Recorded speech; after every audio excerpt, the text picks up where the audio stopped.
Alright guys, and welcome to another video. Today we're going to be talking about a very interesting update to TBC Classic regarding Battlegrounds, same faction Battlegrounds, and the implementation of loot crates for the Alliance side. What's essentially happened is that Blizzard have implemented an incentive for Alliance to engage in more Battlegrounds by adding a repeatable quest, which you can do any infinite amount of times you want throughout the day, that basically provides you with a little bit of loot.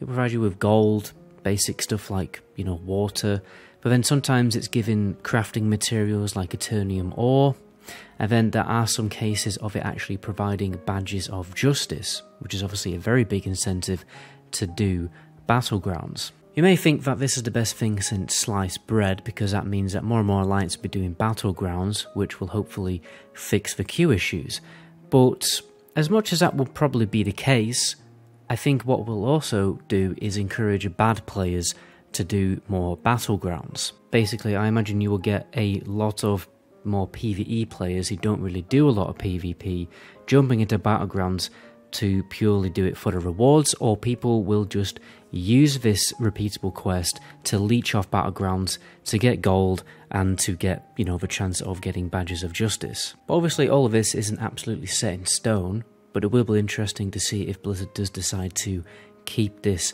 repeatable loot crate quest in the game. They're also putting a limitation on pre-maze, because one of the issues that's kind of occurring is that certain people are obviously making really big pre-maze to the point where they're like queuing up with about 15 people. Mostly this is happening on the Horde to guarantee a win, because they don't want to queue for an hour and then lose the battleground. And obviously the problem with this is it's going to make a much more negative experience for the Alliance, because they're very much more likely to lose Battlegrounds if the Horde are making huge pre-mates. So what they've essentially done is they've nerfed pre-mates to the point where you can only queue up with 5 people. Personally, I don't really think that things like this are really going to fix the issue. I think, most people are playing Horde. Most people who are serious about PvP are playing Horde, which means the best players are playing Horde. Therefore, they're just always going to win more. The Horde are always just going to win more, and I don't think there's really much Blizzard can do with game changes to alter that reality, other than allowing the Alliance to make pre-mates up to, 15 people, and then only implementing this restriction on the Horde. But then you obviously probably will get an issue with then the Alliance winning too much.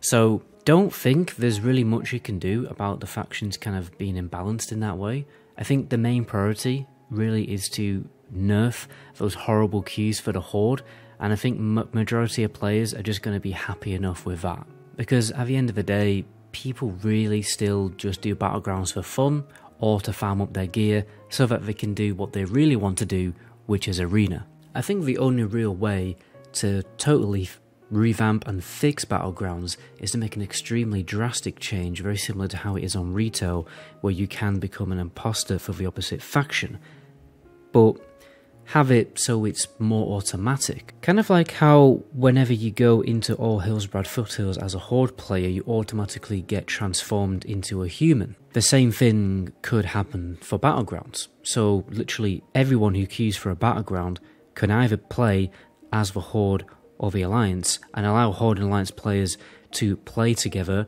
on the same team, and then have those two teams form and go against each other. And then restrict it so that only about 3 people can actually queue together, so to kind of remove the issue of people making crazy big pre-mates. Because even though pre-mates are restricted to about 5 people right now, people can very easily exploit it using Discord to make bigger groups if they want to.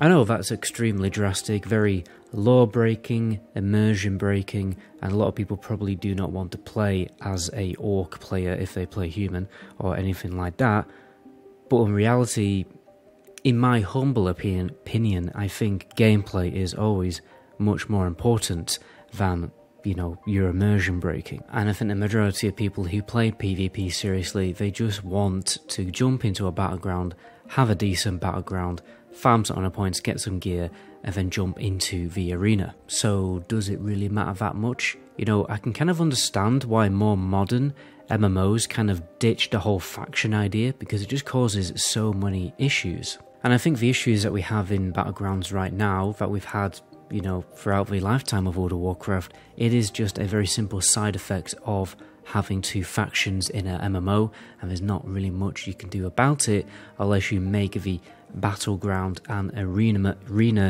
or the whole PvP element of the game totally factionless. I think adding stuff like loot crate incentives could potentially create even worse side effects than the side effects that we are trying to essentially fix, because it could have an effect on the economy, it could have effect on your everyone's day-to-day life of playing World of Warcraft. If you can get badges of justice from Battleground rather than doing heroics, that could even create an even bigger tank shortage, or just a shortage of people doing heroics. And overall, I just think it's a little bit of a risky thing to do. If you want a incentive for Alliance to do Battlegrounds, just double the amount of honour that they can get. Problem solved. Private servers always implemented little bonuses for the Alliance faction to incentivize, you know, people to go and play Alliance. But honestly, no private server that I can think of really nailed it. You know, some didn't. It always felt like the incentives weren't strong enough. And then it always felt like, you know, sometimes the incentives would be too strong, if an alliance would become overpopulated, then they would have horde incentives, so people would have faction change, and then horde become overpopulated. And yeah, I think, you know, private servers always kind of mucked it up, and I think it's just pretty inevitable, to be honest, with TBC Classic or World of Warcraft in general, that there's always going to be faction imbalancing, and there's going to be issues like that, and there's not really much we can do about it, other than moan about it for years and years and years. Or just get rid of factions, but that's obviously not going to happen in a month of Sundays, because it really is the heart of World of Warcraft that there are two factions. So yeah. Anyway, I've definitely rambled on long enough about this issue. My name is MetaGoblin. To my next video, ciao.